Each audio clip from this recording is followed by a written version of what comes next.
नमस्कार दर्शक मित्रों, आप देख रहे हैं जीपीएमसी न्यूज़ 24/7 લાઈવ। ગાય માતા માટે વિશ્વનું સૌથી મોટું મંદિર નિર્માણના સાક્ષી લોકપ્રિય ખજૂરભાઈ લોકગાયક વિક્રમ ચૌહાણ સાથે ગૌભક્ત ધ્રુવ બાપુ। જાણો સુંદર માહિતી। મહીસાગર જિલ્લાના લુણાવાડા તાલુકાના મલેકપુર પાસે આવેલા ઝરખવાડા ગામે એક ઐતિહાસિક પ્રસંગ નિમિત્તે ભક્તજનોનું મહેરામણ ઉમટી પડ્યું હતું। અહીં વિશ્વના સૌ પ્રથમ ગૌમાતા મંદિરનું વિધિવત ખાતમુહૂર્ત કરવામાં આવ્યું છે। ગૌભક્ત ધ્રુવ બાપુ પણ ખાસ ઉપસ્થિત રહ્યા હતા। આ મંગલ પ્રસંગે જાણીતા સોશિયલ મીડિયા ઇન્ફ્લુએન્સર ખજૂરભાઈ નિતિનજાની તેમજ પ્રખ્યાત લોકગાયક વિક્રમ ચૌહાણ ખાસ ઉપસ્થિત રહ્યા હતા। કાર્યક્રમની શરૂઆત મહાનુભાવોના હસ્તે દીપ પ્રાગટ્ય અને શાસ્ત્રોક્ત વિધિ દ્વારા પૂજા અર્ચના કરીને કરવામાં આવી હતી। લોકગાયક વિક્રમ ચૌહાણે ગરબા અને ભજનોની રમઝટ બોલાવી સમગ્ર વાતાવરણને શિવમય અને ભક્તિમય બનાવી દીધું હતું। આ ઐતિહાસિક ક્ષણના સાક્ષી બનવા માટે ઝરખવાડા સહિત આજુબાજુના ગ્રામ્ય વિસ્તારોમાંથી મોટી સંખ્યામાં શ્રદ્ધાળુઓ ઉમટી પડ્યા હતા। આ મંદિર ગૌ માતાના મહિમાને વિશ્વ સ્તરે ઉજાગર કરતું પ્રથમ મંદિર બની રહેશે।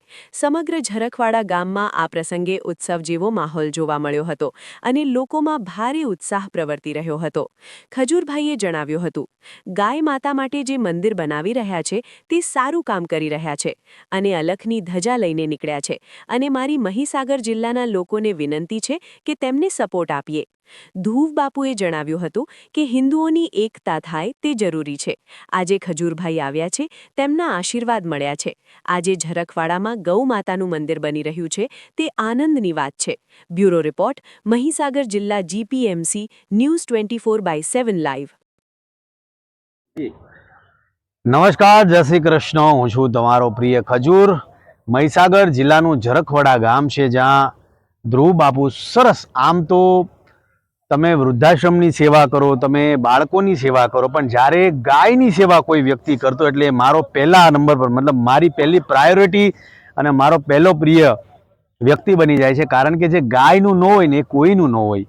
અને ધ્રુવ બાપુ આજે ગાય માતા માટે વિશ્વનું સૌથી મોટું મંદિર બનાવવા જઈ રહ્યા છે। આમ તો ગાયને આપણી કુળદેવી તરીકે આપણે પૂજવા જોઈએ, કારણ કે ગાયમાં શું નથી, હું તો હરેક વ્યક્તિને કહું છું કે ગાયે આપણે શું નથી આપ્યું।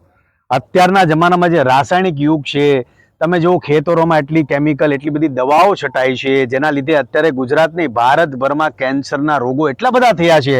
તો એ ગા કેટલી ભોળી છે, ગાય માતા કેટલી ભોળી છે કે ભાઈ તમે ચિંતા કરો માં, તમે મારી બનેલી કોઈ પણ વસ્તુ તમારા ખેતરમાં છાંટશો તો હું ધાન ઉગાવીશ અને ખેડૂતોને તમામ પ્રકારની મદદ કરીશ। એટલે ડગલે ને પગલે જીવનમાં આપણે તો માનવી છીએ, માણસ માત્ર ભૂલને પાત્ર। આપણે કોઈ પણ ભૂલ કરતા હોય એટલે ગાય ડગલે ને પગલે આપણી હારે ઊભી હોય કે ભાઈ તમે ચિંતા કરો માં, હું બેઠી છું। અને એ ગાય માટે, એ ગાય માતા માટે આપણા ધ્રુવ બાપુ ગાય માતાનું મંદિર બનાવી રહ્યા છે। તો તમામ મારે 18 વર્ણને કહેવાનું કે ધ્રુવ બાપુને પ્રેમ આપો, સપોર્ટ આપો। આ અલખની ધજા લઈને બાપુ નીકળ્યા છે, તો આપણી માણસ માત્રની ફરજમાં આવે છે કે ધ્રુવ બાપુને આપણે સપોર્ટ કરીએ, પ્રેમ આપીએ અને ગાય માતાનું મંદિર બને। તમામ જેટલા મહીસાગર જિલ્લાના તમામ ગામોને કહું છું કે તમારી અને મારી ફરજમાં આવે છે કે આપણે બાપુને પ્રેમ આપીએ, સપોર્ટ આપીએ અને એમની સાથે ઊભા રહીએ।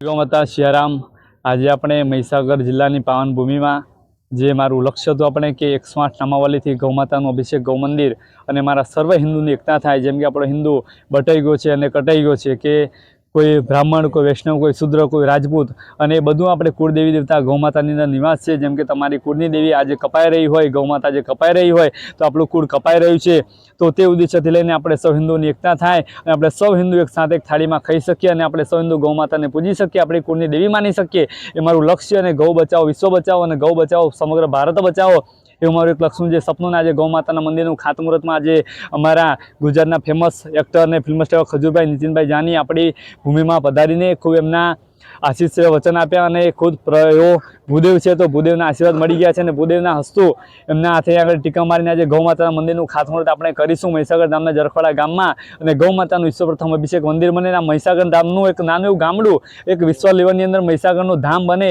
એવી મારી માતાના ચરણોમાં પ્રાર્થના છે। જય ગૌમાતા, જય હિન્દ, જય ભારત।